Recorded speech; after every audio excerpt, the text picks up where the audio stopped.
Hello student, welcome to my YouTube channel R N Education Foundation. हम आपको पढ़ा रहे थे वास्तविक संख्याएं, जो आप पहला लेक्चर पढ़ चुके हैं, यानी वास्तविक संख्याएं क्या होती है ये आपको बता चुके थे। इसके बाद हमने अभाज्य गुणनखंड बताया था, वो भी अच्छे से सीख चुके हो। इसके बाद लासा और मासा यानी एचसीएफ और एलसीएम ये दोनों सीख चुके हैं, यानी पहले एक्सरसाइज अच्छे से पढ़ चुके हैं, उसमें कोई प्रॉब्लम नहीं। अगर फिर भी आपको कोई क्वेश्चन में प्रॉब्लम रही हो तो आप कमेंट्स बॉक्स में जरूर मैसेज कर दीजिए, हाँ ये सर हम क्वेश्चन नहीं सॉल्व कर पाए तो उसको नेक्स्ट वीडियो में आपको बता देंगे। आज हमें एक नया चैप्टर पढ़ना है जो आपके लिए बहुत ज़्यादा जरूरी है, नई एक्सरसाइज पढ़ना है अपरिमेय संख्या। अपरिमेय संख्या ये आपके लिए बहुत ज़्यादा जरूरी है क्योंकि आपके पेपर में एक क्वेश्चन जरूर देखने को मिलता है और हमेशा आता है। इससे एक क्वेश्चन आपको बोर्ड एग्जाम्स में एक क्वेश्चन जरूर हमेशा देखने को मिलेगा, इसलिए इसको आप ध्यान से समझ लीजिए। और इसी पैटर्न पे एक क्वेश्चन आपको समझ में आ गया, इसके बाद जितना क्वेश्चन है उसी पैटर्न पे मिलेगा और आसानी से आप सॉल्व कर लेंगे। तो आइए हम पढ़ते हैं।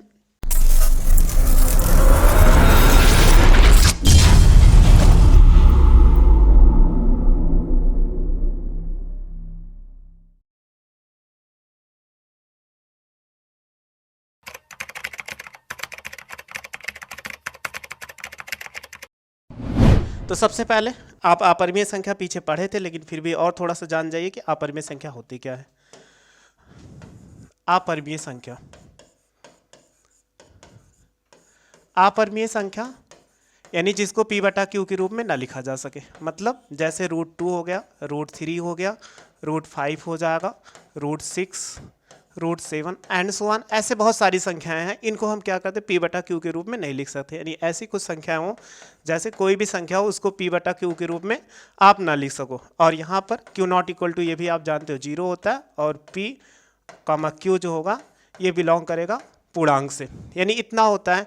तो इनको p बटा क्यू के रूप में हम नहीं लिख सकते। और जो संख्याएं p बटा क्यू के रूप में लिखा जा सके उसको हम बोलते हैं परिमेय संख्याएं।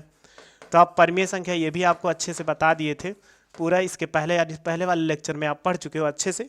परिमेय संख्या वे होती है जिसे p बटा क्यू के रूप में लिखा जा सके, और जहाँ क्या होता है कि q0 0, यानी q का मान क्या हो, शून्य ना हो, यानी हर जीरो नहीं होगा तो चाहे जो होगा वो हमेशा कोई भी संख्या होगी वो परिमेय संख्या होती है। एक चीज और हमेशा याद रखना कि p और q पूर्णांक होता है सदैव। p और q क्या होगा, p और q एक पूर्णांक है।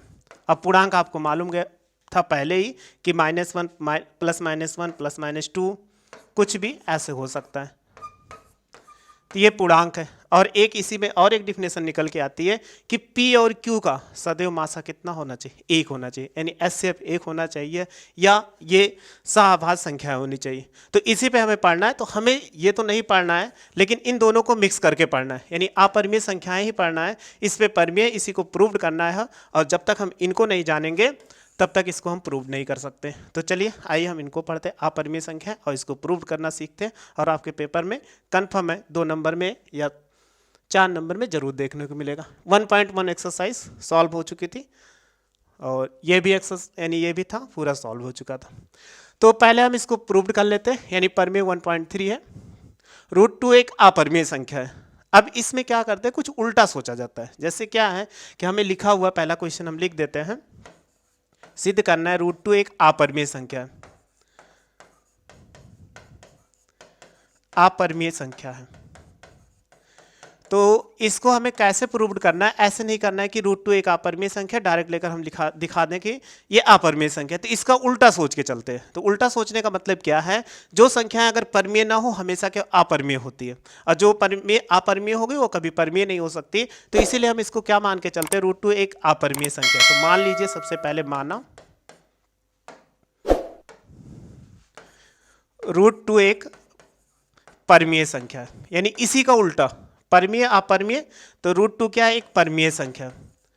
अगर ये परिमेय संख्या है तो हम इनको क्या लिख सकते हैं, आप अभी पीछे बताए थे कि अगर कोई भी √2 हो परिमेय संख्या तो इसको बटे के रूप में लिख सकते हैं, a/b के रूप में लिख सकते हैं। लेकिन a और b के इसको डिफाइन करना पड़ेगा कि a और b है क्या। तो a और b का जो ये है ये सहअभाज्य संख्या है, या इसका जो उभयनिष्ठ संख्या होगी 1 होगी। तो ऐसे भी लिख सकते हैं a और b का मासा 1 है, ऐसे भी लिख सकते हैं a और b, ऐसे लिख दे जहां a और b का उभयनिष्ठ गुणनखंड 1 है, यानी इसके अलावा कुछ नहीं होगा। इसमें यही बताया गया ए और बी में कोई चीज़ कॉमन नहीं है, कि कॉमन नहीं होगा तो ए के अलावा कोई कॉमन, अर्थात ऐसे भी कह सकते हैं ए और बी का मासा कितना है, 1 है। अब हमें इसी को दिखाना है कि इन्हीं के आधार पे, तो हम क्या करते हैं, इसको गुणा करा दो। अगर b को लेफ्ट साइड में गुणा कराएंगे तो ये कितना हो जाएगा, b√2 बराबर a हो जाएगा।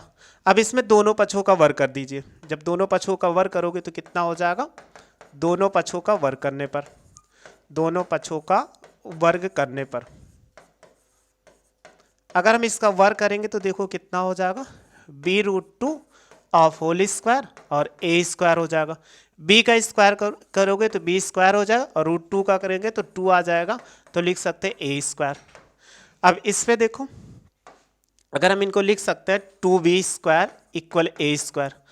अब आप देखो इसके b स्क्वायर के गुणे में कितना है, 2 है। अगर उसको राइट साइड भेज दो या ऐसे लिख ले हम, ऐसे b स्क्वायर बराबर कितना, a स्क्वायर बाई 2, ये लिख सकते हैं कि नहीं। तो आप ये कहोगे 2 जो होगा a स्क्वायर को विभाजित करता है, यानी हम लिख सकते हैं संख्या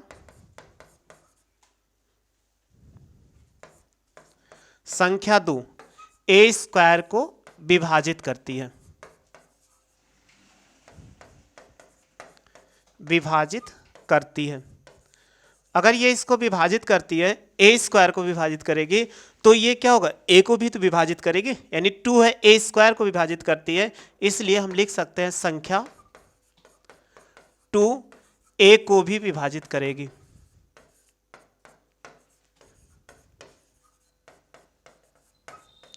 विभाजित करती है। इसको इक्वेशन फर्स्ट मान लीजिए।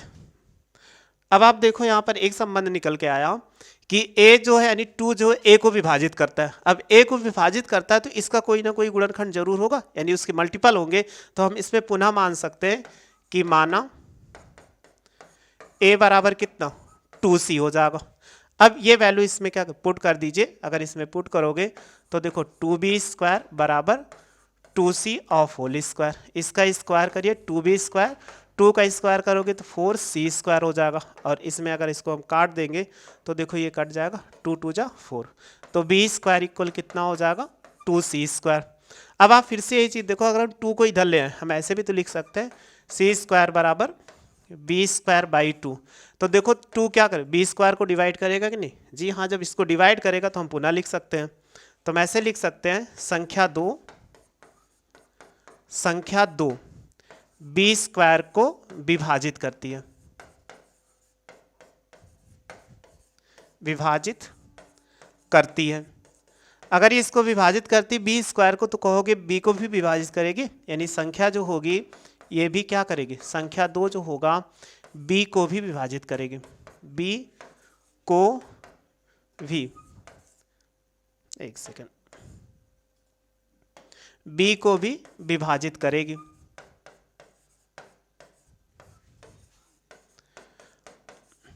अब ये देखो आप संख्या 2 है, एक चीज आपने ध्यान से देखो, इसको चाहे समीकरण 2 मान लो, अगर इसको मैं ऐसे मान ले समीकरण 2, तो एक चीज आपके पास इसमें संबंध निकल के आया है कि 2a को विभाजित करती है, और इसमें भी कह रहा है 2b को भी विभाजित करती है। तो सेम एक चीज निकल के आ गया कि a और b में दोनों का कॉमन उभयनिष्ठ कितना है, 2 है। तो हम ऐसे लिख सकते हैं कि समीकरण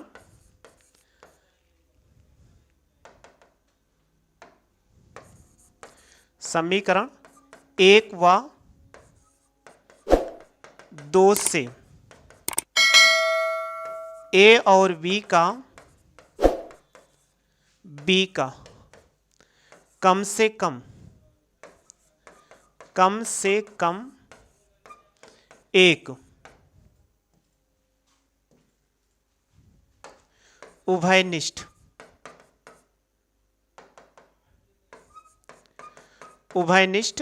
गुणनखंड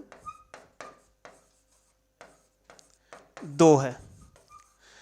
अब इसमें एक चीज ये निकल के आया है, a और b का कम से कम एक उभयनिष्ठ गुणनखंड 2 है, लेकिन हमने सबसे पहले एक चीज आपको माना था, यहीं पे लिखा हुआ है a और b का उभयनिष्ठ गुणनखंड 1 है, लेकिन यहां पर देखो हमारी कल्पना के विरुद्ध आ रहा है। ये हमने एक कल्पना कर लिया था कि एक उभयनिष्ठ गुणनखंड है, लेकिन यहां पर एक ऐसा निकल के आ रहा है कि इसका कम से कम एक उभयनिष्ठ कितना है, 2 है। तो मेरी कल्पना के क्या है, विरुद्ध है, तो इसमें विरोधाभास है, इसीलिए हम क्या कर सकते हैं, ये परिमेय संख्या नहीं है। क्योंकि अगर परिमेय संख्या होती तो यहाँ पर 2 के बजाय हमेशा 1 ही आता, तो यहाँ पर कम से कम एक गुणनखंड उभयनिष्ठ गुणनखंड 2 आ गया, इसलिए क्या होगी, परिमेय संख्या नहीं। क्योंकि परिमेय संख्या वो होती है जिस किसी को भी लिख दिया जाए कि 2/3 लिख दिया तो इनका एचसीएफ कितना है, अगर एचसीएफ देखोगे तो 1 आएगा, तो एचसीएफ 1 आएगा, यही इसमें कहता है, या 100 अभाज्य गुणनखंड होते हैं तो 2 और 3, तो पी और क्यू अगर हम लिख दिए तो इसका भी उभयनिष्ठ गुणनखंड कितना होना चाहिए, 1 होना चाहिए। लेकिन यहाँ पर 2 आ चुका, तो ये क्या परिमेय संख्या नहीं है। जब ये परिमेय संख्या नहीं है तो हमेशा क्या अपरिमेय संख्या हो जाएगी। तो यही कहेंगे, या हमारी कल्पना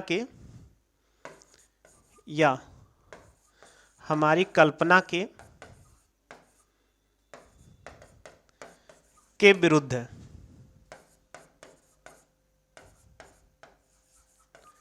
विरुद्ध है, अतः बस ये लिख दीजिए, इससे कोई मतलब नहीं है। अतः √2 एक क्या है, अपरिमेय संख्या। ये चीज हमें दिखाना था। तो ऐसे चाहे जो क्वेश्चन मिले आप आसानी से कर सकते हो। तो हमें इसका बस ये याद रखना, उल्टा मान के चलना पड़ेगा। सेम ऐसे मिलेंगे आपको, तो स्क्रीनशॉट ले लीजिए, फिर अगला क्वेश्चन देखते हैं।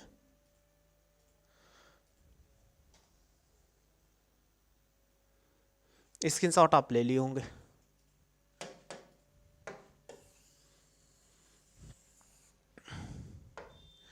फिर देखो नेक्स्ट क्वेश्चन है, √3 से हमें सिद्ध करना है कि √3 क्या है, एक अपरिमेय संख्या है। यानी अगला हमें सिद्ध करना है कि √3 क्या है, एक अपरिमेय संख्या है। तो इनको हम सिद्ध करते हैं कि √3 एक अपरिमेय संख्या। सेम वैसे ही है, बस इसीलिए दोनों क्वेश्चन को हमने ले लिया कि ताकि एक क्वेश्चन आपको पैटर्न समझ में आ गया तो सेम उसी पैटर्न पे दूसरा क्वेश्चन, उसमें कोई अंतर नहीं है, सेम वही चीज़ लिखना है, बस 2 के स्थान पे 3 हो जाएगा। तो चलिए हम इसको करते हैं। तो इसमें मान लीजिए कि माना √3 एक परिमेय संख्या, क्योंकि इसी को हमेशा ऐसे ही प्रूव किया जाएगा चाहे जो क्वेश्चन मिलेगा। अभी आगे भी आप देखोगे कि इसमें यहाँ पर क्वेश्चन लिखे सेम ऐसे ही होगा। तो पहले इस दोनों क्वेश्चन को कर लेते हैं। माना √3 एक क्या है, अपरिमेय संख्या है। अगर ये अपरिमेय संख्या है तो हमेशा इसको क्या कर सकते हैं, बटे के रूप में लिख सकते। परिमेय संख्या है तो बटे के रूप में लिख सकते हैं, a/b। अब इसके कंडीशन भी लिखना होगा कि जहां a और b का उभयनिष्ठ गुणनखंड कितना है, 1 है। यानी यह सहभाज्य है, ऐसे लिख सकते हैं। उभयनिष्ठ गुणनखंड 1 है। अब इसको अगर गुणा कराओगे तो ये कितना हो जाएगा लेफ्ट साइड में, तो b√3 और ये कितना a होगा। अब इसका क्या करना, वर्ग कर देना है। तो आप वर्ग करने पर, अगर वर्ग करेंगे तो कितना हो जाएगा, वर्ग करने पर अगर आप इसका वर्ग करोगे तो कितना होगा, b√3 ऑफ होल स्क्वायर और बराबर कितना, a²। b का स्क्वायर करोगे तो ये कितना हो, b का, तो b² हो जाएगा, √3 का स्क्वायर 3 आ जाएगा, तो a²। तो हम इनको देखो a² बराबर कितना लिख सकते हैं, या ऐसे लिख दें कि 3b² बराबर कितना, a²। तो एक चीज आपने देखा कि पुनः क्या कर, सेम उसी साइड है, ये 3b² है, तो 3 क्या a² को विभाजित करता है। यानी हम ऐसे लिख सकते हैं कि संख्या 3 a² को विभाजित करता है। विभाजित करता है तो बताइए, अगर 3 a² को विभाजित करता है तो ये भी कहोगे कि संख्या जो होगी 3 a को भी तो विभाजित करेगा, a को भी विभाजित करेगा, ये कंफर्म हुआ। इसी को इक्वेशन हम फर्स्ट मान लेते हैं। अब ये विभाजित करेगा तो आपको फिर से इसी का मान लेना, माना तो a बराबर 3c, क्योंकि जब विभाजित करेगा 3 से तो यहाँ पर कोई ना कोई गुणनखंड तो जरूर आएगा, भागफल। तो आप गुणा करोगे a बराबर 3c हो जाएगा। जब 3c तो इसमें वैल्यू पुट कर दो, 3b² बराबर कितना, अब इसको लिख सकते हैं 3c ऑफ होल स्क्वायर। तो ये हो जाएगा 3b², 3 3 का 9, c²। इसको काटे 3 से, 3 3 का 9 हो जाएगा। ये कट के आ गया तो देखो कितना, b² बराबर कितना 3c²। अब देखो 3c के गुणांक में कितना है, यहाँ पे अगर ये इस तरफ आएगा तो b² होगा, तो हम देखो यही लिख सकते हैं ना, 3 जो होगा b² को विभाजित करेगा, यानी हम लिख सकते हैं इसमें कि संख्या 3 b² को विभाजित करता है, विभाजित करता है। अगर इसको विभाजित करता है, संख्या 3 b² को विभाजित करता है, तो हम क्या लिख सकते हैं कि संख्या जो होगी 3 जो होगा वो b को भी तो विभाजित करेगा, b को भी विभाजित करता है। ये करेगा तो इसको इक्वेशन क्या मान लो, सेकंड मान लो। अब आपने देखा कि एक चीज इसको भी विभाजित करता है और इसमें भी, तो हमने एक चीज देखा कि इसमें समीकरण 1 और 2 में लिख सकते हैं कि समीकरण 1 व 2 से a और b का कम से कम एक उभयनिष्ठ गुणनखंड 3 है कि नहीं? क्योंकि अगर a² b को विभाजित करता है तो हमने लिखा a को क्या करता है, a को 3 भी विभाजित करता है। जब दोनों संख्याओं को विभाजित करता है तो इसका कम से कम एक गुणनखंड हो गया, लेकिन शुरू में लिखा गया था a और b का उभयनिष्ठ गुणनखंड कितना है, 1 है। तो हमारी कल्पना की क्या विरुद्ध है। क्यों विरुद्ध है? क्योंकि यहाँ पर 1 के अलावा कोई उभयनिष्ठ गुणनखंड हो ही नहीं सकता, लेकिन इसमें जो निकल के आ गया a और b का उभयनिष्ठ गुणनखंड क्या है, 3 निकल। तो मेरी कल्पना की क्या विरुद्ध है, या ऐसे लिख सकते हैं मेरी कल्पना की क्या विरुद्ध है, या इसमें विरोधाभास है, या इसमें क्या है विरोधाभास है। अतः हमारी कल्पना क्या थी, कल्पना त्रुटि पूर्ण है। जब त्रुटि पूर्ण है तो आप क्या लिख सकते हो कि हम लिख सकते हैं तब √3 क्या होगी, √3 एक अपरिमेय संख्या है।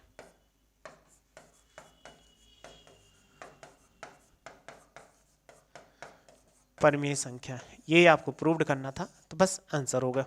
तो ये चीज ध्यान देना, ये क्वेश्चन बहुत ही आसान है। आपको अगर नहीं समझ में आएगा तो एक बार वीडियो फिर से रिवाइज करके देखोगे, तुरंत समझ में आएगा बस, लेकिन 1-2 बार देखने पर आपको पूरी वीडियो समझ में आ जाए। स्क्रीनशॉट ले लो, ये आपने ले लिया। अब आपको देखो पूरा ऐसे क्वेश्चन मिलने वाला, और ये ही क्वेश्चन आपको पेपर में √2 √3 अक्सर बार यूपी बोर्ड के एग्जाम में पूछा गया है कि ये क्वेश्चन बार बार पूछा गया। इस क्वेश्चन को आप अच्छे से समझ लेंगे और हमेशा आपका 2 नंबर या 2 नंबर पूछा जाए वो 2 नंबर फिक्स हो जाएगा, 4 नंबर पूछा गया तो 4 नंबर फिक्स हो जाएगा। बस आपको ऐसे पढ़ना पड़ेगा और इसको थोड़ा सा ध्यान से पढ़ेंगे तो इसमें कोई दिक्कत नहीं। बस थ्योरी थोड़ा सा लिखना है, उसके लिए आप ज़्यादा परेशान है, आपको समझा ही दिए हैं। बस मेरे साथ जुड़े रहिए। वीडियो अच्छी लगती हो तो वीडियो को लाइक करिए और चैनल को शेयर करिए। वीडियो देख लें। Thank you so much.